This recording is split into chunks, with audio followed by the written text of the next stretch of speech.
ওয়েদারটা ঠিক এই রকম, না বৃষ্টি না রোদ না হাওয়া, প্রচণ্ড গরম। যাই হোক, এই নিয়েই চলতে হবে। তবে বৃষ্টি কালকে খুব বিকেল থেকে মুষলধারে বৃষ্টি পড়েছিল। আজ ব্লগে গেছে, দেখতেই পাবেন পুরো রাস্তা জলে জলাকার হয়ে গেছিল।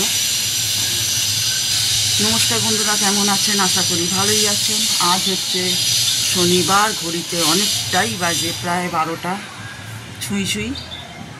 মোটামুটি আজকে সেরকম রান্না খুব একটা করিনি, হাজব্যান্ডের ছুটি আছে।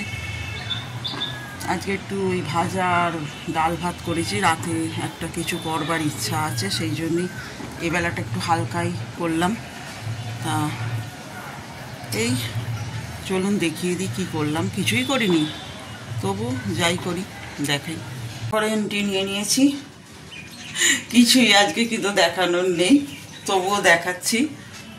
ভাত হয়ে গেছে, আর এখানে বললাম যে আমার হাজব্যান্ড ডাল ছাড়া খেতে পারে না, ডাল ফোড়ন দিয়ে রেখে দিয়েছি, মুসুর ডাল আর মাছ ভাজা। আর এই আলু ভাতে মাখবো, শুকনো লঙ্কাটা বাড়ন্ত, তাই কাঁচা লঙ্কা দিয়ে আজকে আলু ভাতে মাখা হবে। এই রান্না, আর কিছুই নেই। আর হ্যাঁ, দই আছে, দই আর আম আছে, ব্যাস। এই দিয়ে এবেলা কাজ সারা হবে। খুব গরম, খুব গরম। ব্যাস এই টুকটাক যেটুকুনি করছি সেটাই দেখাচ্ছি। আসবো রাত্রিবেলা, তো করবো একটা কিছু, সেটা তো আপনাদের সঙ্গে শেয়ার করব। ওইটা একটু রিচ হবে তো, সেই জন্য এই বেলাটা একটু হালকাই করলাম। তাই ছেলে ডাল খাবে না, ছেলে ডাল খেতে ভালোবাসে না, ও ওই আলু ভাতে মাছ ভাজা ভাত ঘি দিয়েই খাবে। আমি তো মাছ খাই না, আমার একটা ডিমের দেখে অমলেট করে নেবো। এই তারপর আবার পরে আসবো। এখন মনে হয় আর আসতে পারবো না, কিছু তো দেখানোর নেই। আবার রাতে হয়তো যেটা করবো নিশ্চয়ই আপনাদের সঙ্গে শেয়ার করব। কালকে বেরিয়েছিলাম, এতটাই জলে জলাকার, মানে কি অবস্থা, হাঁটু অবধি জল।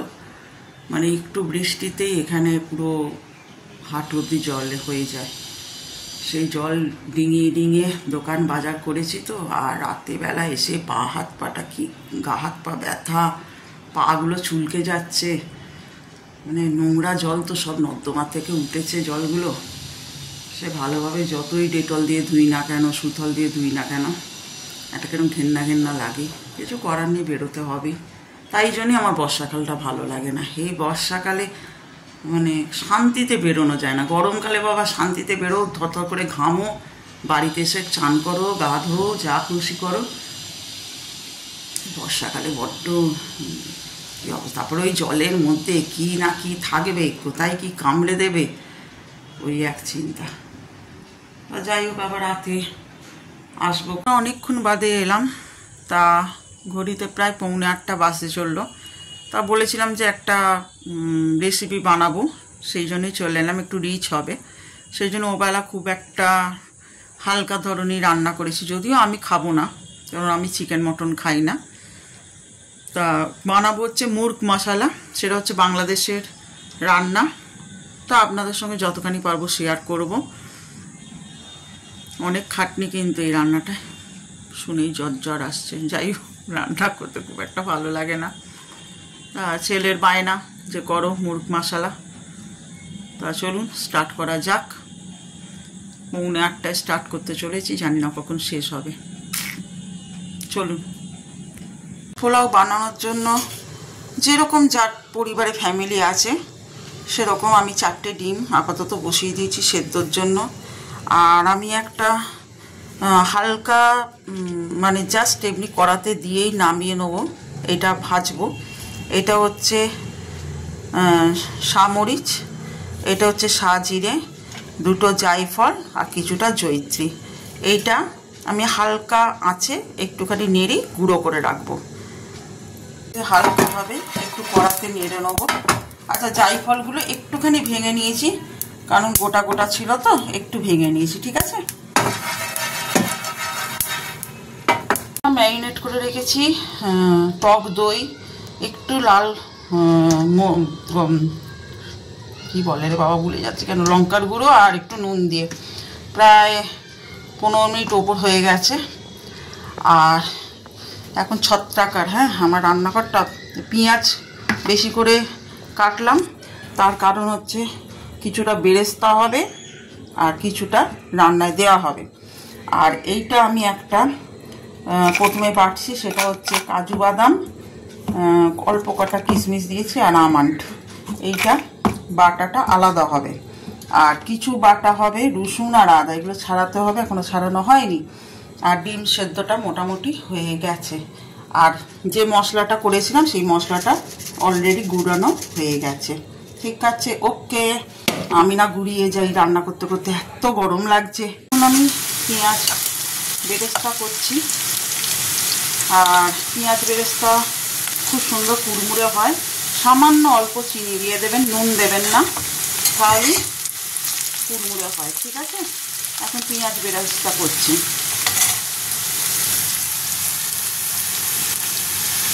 এরপর বেরেস্তা হয়ে গেছে দেখিয়ে দিই, ডিম সেদ্ধ হয়ে গেছে, ছাড়ানো হয়ে গেছে। আচ্ছা, চালটা ধুয়ে রেখে দিয়েছি, চালের পর্বটা পরে হবে, এটা সেকেন্ড পর্ব হবে। আপাতত মাংসটা রান্না হবে। ঠিক আছে, তেল দিয়ে দিয়েছি, এটা কিন্তু পুরোটাই সাদা তেল আর ঘিয়েতে হবে। ঠিক আছে, তেল আর ঘি দিয়ে দিয়েছি। এরপর আমি পেঁয়াজ দেবো,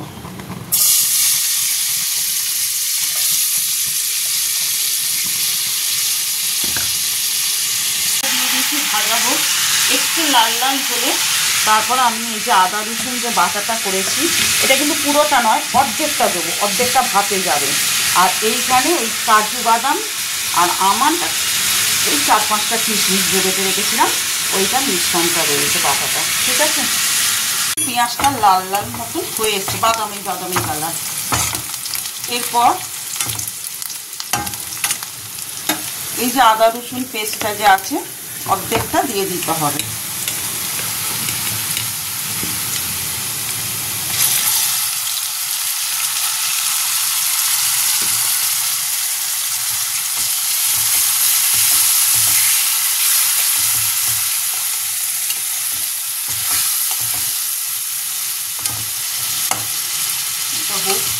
আচ্ছা, আপনাদের একটা কথা বলে দিই, আমি চাল ধুয়ে রেখেছি, এই কাপের 4 কাপ চাল ধুয়ে রেখে দিয়েছি অনেকক্ষণ ধরেই, তাই তো বেশ শুকনো শুকনো ভাব এসে গেছে, জল ভাবটা নেই। আচ্ছা, এই কাপে 8 কাপ আমাকে জল দিতে হবে, তাই জন্য 1 কাপ আমি দুধ দেবো, 7 কাপ আমি জল দেবো। আর দুধের সঙ্গে কিন্তু একটু গুঁড়ো দুধও 1 চামচের মতন পাইল করেছি। ঠিক আছে, গুঁড়ো দুধ, যে আমুল দুধ থাকে গুঁড়ো দুধ, সেটা। এই চালটা ধুয়ে রেখে দিয়েছি, তার মানে 4 কাপ চালে 8 কাপ জল, 8 কাপ জলের মধ্যে 1 কাপ দুধ যাচ্ছে বলে 7 কাপ জল। ওকে, পেঁয়াজটা যখন আদা রসুন বেশ খানিকটা ভাজা ভাজা হয়ে যাবে, মানে একটা আদা আর রসুনের গন্ধটা, কাঁচা ভাতটা যে চলে যাবে, তখন এই যে মাংসটা যে করে রেখেছি এইটা দিয়ে দিতে হবে।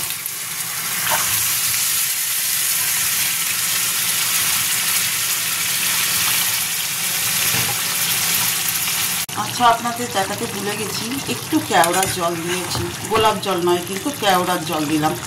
দেওয়ার পর এবার এই যে পেস্টটা যে করে রেখেছি, পেস্ট, এই আমন্ড কাজু আর একটুখানি কিশমিশ, এটা দিয়ে দিতে হবে। আর যে মশলাটা করে রেখেছিলাম, যেটা সাজিরে, সামরিচ, জয়ত্রী, জায়ফল, ওইটা অর্ধেকটা।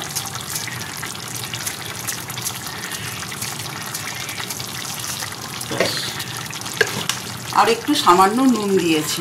এখানে 2টো জিনিস অ্যাড করলাম, সেটা হচ্ছে ধনে গুঁড়ো আর একটু জিরে গুঁড়ো। ঠিক আছে, আর একটু ঘি দিতে হয়েছে। আর এই যে পেঁয়াজ যে বেরেস্তাটা করে রেখেছি, এটা দিতে হবে। আর ঘি তো বললাম আর একটু দিতে হয়েছে। কষছে, সব কিছু দিয়ে দিয়েছি, এবার মাংসটা সেদ্ধ হবে, কষবে। এবার তার মধ্যে সামান্য ওই যে দুধটা, কাপের যে দুধটা দেখে সেটা চালেতে যাবে, আর এইখানে একটু সামান্য দুধ যাবে। ভীষণ ঝামেলা বন্ধু, ভীষণ ঝামেলা এসব রান্না করা। কষতে বসিয়ে দিয়েছি, সেদ্ধটা হোক, ততক্ষণে আমি চালের দিকে চলে যাই, ভাতের দিকে। ঠিক আছে, এটা ততক্ষণ হবে 7-8 মিনিট হোক। ভাতের দিকে চলে এসেছি, আলাদা করা, ওখানে মাংস হচ্ছে হোক। এখানে সাদা তেল আর ঘি,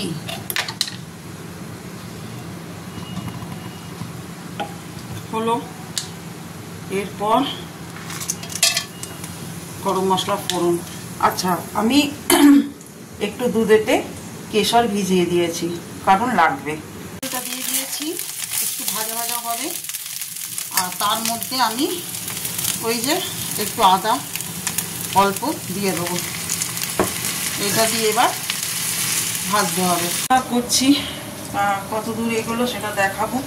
তো ঘেমে মই চান হয়ে যাচ্ছি, এক দাদা বাসনও বেড়ে গেছে, মাজবো, সব কিছু করবো। তা দেখাই কতখানি এগোতে পারলাম। আচ্ছা, মাংসটা হয়ে গেছে, কালারটা কিন্তু খুব সুন্দর এসছে, আমি তো খাই না। আর এই যে চালটা আমি ভেজে যে দুধটা রেখে দিয়েছিলাম কাপেতে, আপনাদের দেখিয়েছিলাম, সেই দুধটা 1 কাপ আর 7 কাপ জল পরিমাণটা দিয়ে দিলাম। এখন এটা ভাতটা হোক, তারপর আবার আসছি। প্রায় শেষের দিকে, প্রায় 8:30 থেকে 9:30 10টা, হ্যাঁ 1.5 ঘন্টা সময় লাগলো। তো দেখুন ভাতটা কতখানি হলো।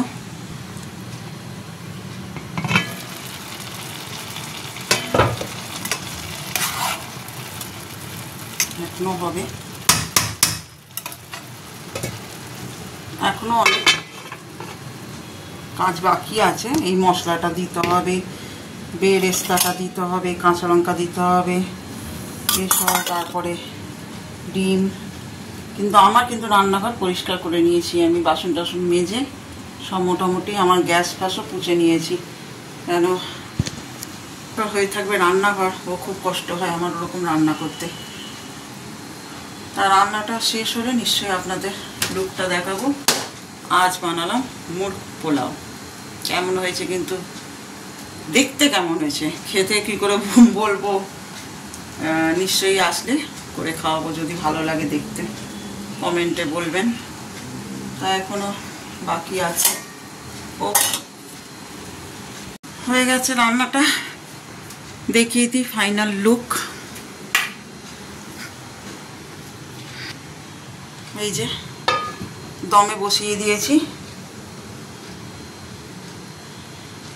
মুরগ পোলাও, বাংলাদেশের ফেমাস খাবার, কিন্তু করতে আমার হাসি ম্যাক হয়ে গেছে। প্রচণ্ড টাফ করা, সে যে কোনো ভালো মতো রান্না করতে গেলেই টাফ হয়। তা যাই হোক, আর বড় করছি না। বড় বলতে কিছুই দেখাইনি, কোমরটা ফেটে যাচ্ছে যন্ত্রণা, অতক্ষণ ধরে দাঁড়িয়ে দাঁড়িয়ে। হ্যাঁ 10টা বেজে গেল। তা আজকের মতন এখানেই শেষ করছি। মুরগ পোলাও কেমন লাগলো দেখতে সেটা জানাতে ভুলবেন না কমেন্টের সাহায্যে। আর আজকের মতন এখানেই টাটা বাই বাই জানাবো।